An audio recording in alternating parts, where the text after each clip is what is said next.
So as we announced in a press release earlier today, we have an update on the cases that have been reported to the county public health. We have one new confirmed case of a 6-year-old boy who visited the animal displays at the fair on June 22nd and came down with symptoms on June 23rd. He was seen as an outpatient, diagnosed and confirmed today with Shiga-toxin-producing E. coli, or STEC, we like to abbreviate it. He was treated as an outpatient and is still recovering. And one of the previously reported cases that was probable has now been confirmed. That was the 9-year-old who in fact was also treated as an outpatient and has recovered. So our total case count is 5.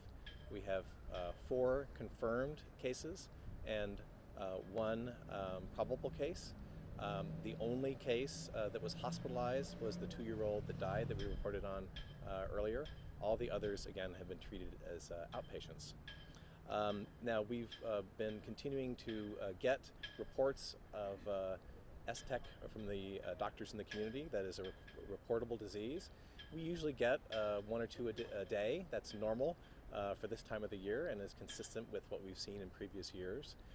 Most of those cases are people who have this bacteria that are not related to the fair. That is, we've had cases related to travel to Mexico and that are, again, not related to the fair, but not known to be related to any other specific outbreak within the county. We've had a total of 114 cases reported to us at this point this year.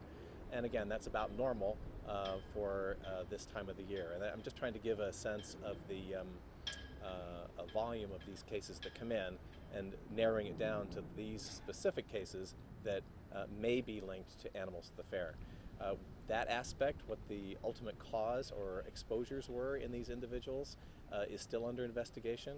We may not know that for a number of weeks, and in fact we may not ever know that because the number of cases is small, and in order to sometimes be able to definitively say what the cause is, you need to have a larger number of cases, or if a sample from the environment or one of the animals that we test comes back and it's genetically matched with one of the organisms that cause disease in this group of patients, then we'll be able to link that also. Those types of results take weeks to come back, so they will not be back in any time in the near future. And I think that's going to be my update. Oh, I do have one more thing I'll add, and that is that we have been supporting with some of our staff the investigations that the California Department of Food and Agriculture have been conducting in animals and in the environment at the fair. And so those specimens are being collected as of today, and they will then go to 3 different labs across the state, one of which happens to be our lab, but also to the California Department of Public Health lab, and also to the food and agriculture labs. And it will take a number of well, I would say probably weeks before results are ready for that to compare to what we have from the patients over time. It's important to know that it is very likely that more cases will be reported, and that may continue for up to a couple of weeks from now. And that has to do with the timing of the exposure, when people become ill, when they might be tested by a doctor that they see, that those results come into the health department, and then we are able to conduct our investigation as to whether it's connected or not connected to the cluster of cases I'm talking about today. Are there any questions? Was this patient linked to the petting zoo or the livestock area? This patient was linked to the livestock area, so not specifically the petting zoo. So the only one was really linked to the petting zoo, I believe, correct? That's correct. Goodness. Wow. Okay. All right. Yeah. All right. Now you guys all captured that surprise. Please do not put that on YouTube, because if my 90-year-old mother sees it, I will be very unhappy. Okay. So, yeah.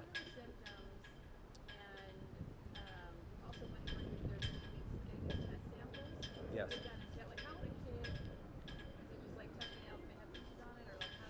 Well, I'm going to let Dr. Bradley talk about signs and symptoms and maybe how someone might be exposed, sort of the mechanics of that. I will say, though, that we are involved with doing supporting, again, the agriculture folks, doing the testing in the environment, which involves taking swabs from animals, the feces of animals, and then the surroundings where the animals are being kept. And you may not be able to answer this, but so don't all animals have this, and it wouldn't matter which pile you touched? Well, this specific E. coli is more commonly associated with ruminants, like sheep and goats and cattle. Actually, probably all animals have E. coli as one of the sort of normal things in your gut.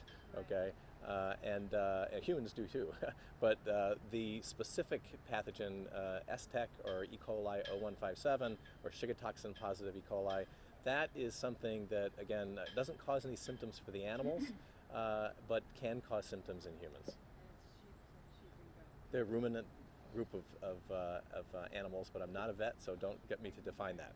You mentioned 5 cases, 4 confirmed, 1 probable, right. Why the probable?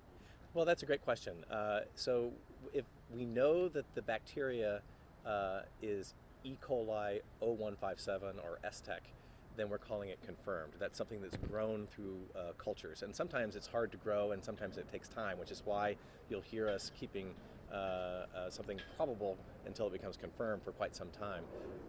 Probable means that it's just a bacteria that produces the toxin. It's called Shiga-toxin. And there are actually several different bacteria that can produce that toxin. And so that's why there's a difference between probable, meaning a case that has the toxin, and confirmed is this specific E. coli. Is that helpful? Okay. Are there any other questions at all about that? And then I'd be happy to turn things over to Dr. Bradley, who will talk a little bit more about the actual illness itself and things that parents want to know. So I'll turn it over to you. Thanks. We're going to put one more mic up there. Oh, yeah. Okay, got one more mic to add. Oh, that's easy. Hopefully this won't collapse on you. No, So- that's right. Thank you for going through that for me.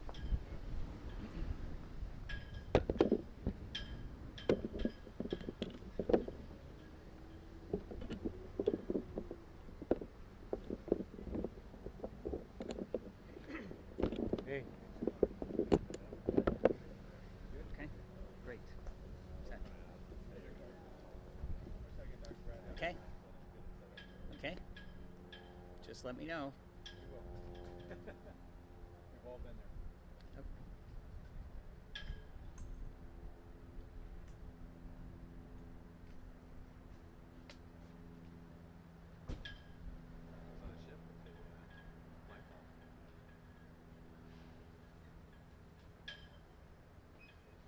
Okay, thank you, Reggie. Thank you. Thank you. I'm Dr. John Bradley, John capital Bradley. I'm a pediatric infectious disease specialist at Rady Children's Hospital in San Diego. I've been there for 30 years and actually helped take care of the girl who died about 20 years ago of this same E. coli that was from a undercooked hamburger that actually led to public health changes in the regulations of how restaurants cook hamburgers. So sorry to be back here to share with you about this other case that we've had, but I think kids love to pet animals, and as Dr. McDonald said, animals have this bacteria as their normal bacteria. This is completely normal for them. They have no symptoms, no diarrhea, no nothing. But if a child should get this particular organism on their hands or ingest some of it after petting an animal or dropping something on the ground where animal poop has been, and then they just pick it up and eat it, once they ingest the bacteria and it gets into their system, then they can develop symptoms. If it's just a few bacteria, it's just a very few symptoms, and probably most kids that get inoculated don't even know it. The toxin that Dr. McDonald talked about is one that can injure the lining of the intestines and cause inflammation that we call colitis. That's what causes the diarrhea. But this toxin can be absorbed into the bloodstream and actually injure blood vessels throughout the body. And the target organ that this toxin hits the hardest is the kidney. And the kidney's comprised of millions of teeny little filters that filter the blood and keep it clean. And one of the side effects of the toxin is to plug up these filters. And indeed, that's what was happening to the child that was hospitalized at Rady Children's Hospital last week. The kidneys had stopped functioning. Most all of the kids that get exposed to this will do fine. The body knows this is not part of its normal bacteria and will get rid of it. So a little bit of diarrhea and it goes away. The one thing that characterizes this infection that's different than Salmonella and Shigella, the usual bacterial causes of colitis in children, is that you do not want to treat this infection with antibiotics. The toxin inside the bacteria can be released all at once if a child is treated with antibiotics. So a child who's minimally symptomatic but gets antibiotics can get much sicker if they get treated with antibiotics. So for all the parents, if your child has a bit of fever and diarrhea, don't go asking for antibiotics. Ask for a test of the stool. And the test for this toxin that Dr. McDonald talked about is widely available. Every clinic, laboratory, hospital has access to this particular test. So we've, in working with the county, we've increased the capacity of our hospital to do testing. We've done lots of testing over the past week, as you might imagine, and all these reports go right back to Dr. McDonald and the Public Health Department. Very happy to take any questions. So just, you've already sort of touched on it, but again, parents who are so scared now of their kid being at the fair. I was there with my child the day before, and I was like, oh my God. I actually joked about, make sure you wash your hands, but in my mind I was like, not a big deal. Right. So what do you say to parents who are a little bit freaked out right now? So washing your hands. Once you get this E. coli on you, all you need to do is wash your hands and it's gone. So the risk drops hugely if you wash your hands. For kids that you could talk to, school age, that you can talk some sense into them, but for the 2-year-old, that's always very difficult. Diarrhea is the first symptom, and for a parent who's worried, you should go to your healthcare provider and ask for the stool to be tested for this particular bacteria. And they can do that. And actually that helps the county because they can identify how many more of these cases, find out which kids are symptomatic, trace it back to what they were contacted with, and help Dr. McDonald and his colleagues figure out where this all started. So for the worried parent, getting tested if your child has diarrhea is a good thing. But I don't want them to worry too much because the vast majority of these kids will have diarrhea for a few days and it goes away. So the disease tends to progress slowly unless you have a huge load. And by now we believe that the inciting livestock have moved out. So it's not likely that we'll get a very severe case at this point. But the disease usually progresses slowly over a few 3-4 days. So it's not like if your child has one loose poop, you have to go right in. You can wait a day, see if it clears up. So if you're worried, seek care. And compare this to last year. So I'm assuming that this must happen every year. We just don't know because no one's died. Is that fair to say? It's fair to say that with this death and the fact that we know it's 0157, that the health department has basically sent stuff to all the doctors, all the healthcare providers to say, we've got an exposure incident at the San Diego County Fair. If you've got any suspicion, please test your patients. So I would bet the number of kids who are being tested with diarrhea for this particular pathogen is at least tenfold more than it would have been last year, and probably even greater. How long between the time of the initial test to get results for the testing Within 24 to 48 hours, we get the results after the stool is submitted. It's a pretty quick test.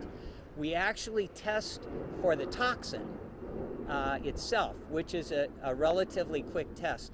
The culture that Dr. McDonald talked about is the one that takes a couple of days. So the probable case is positive for toxin, but the culture that takes a couple of days still is in process.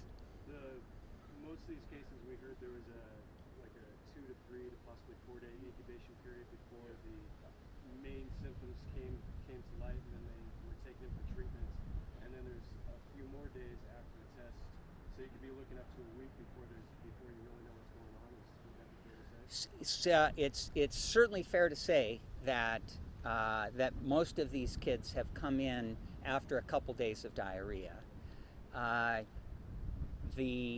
How quickly you get your symptoms and how severe they are is directly proportional to how many of those bacteria you take in.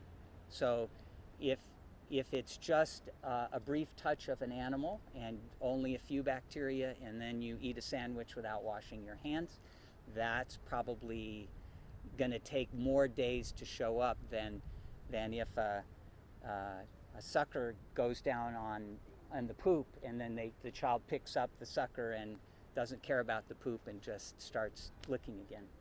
So a couple of days is pretty standard, 2, 3, 4 days, for most of the kids to come to medical attention.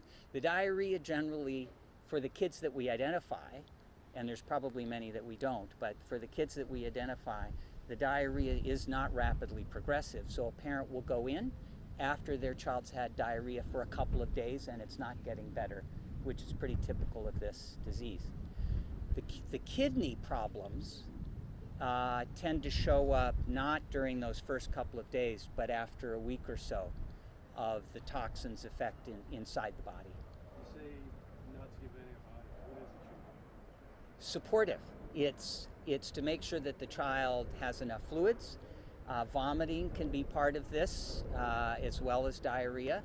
So for the child with a bit of diarrhea, even the ones that we make the diagnosis in, if they have constant contact with their healthcare provider and they're taking fluids well and the diarrhea is manageable, just give Mother Nature time and the body heals itself.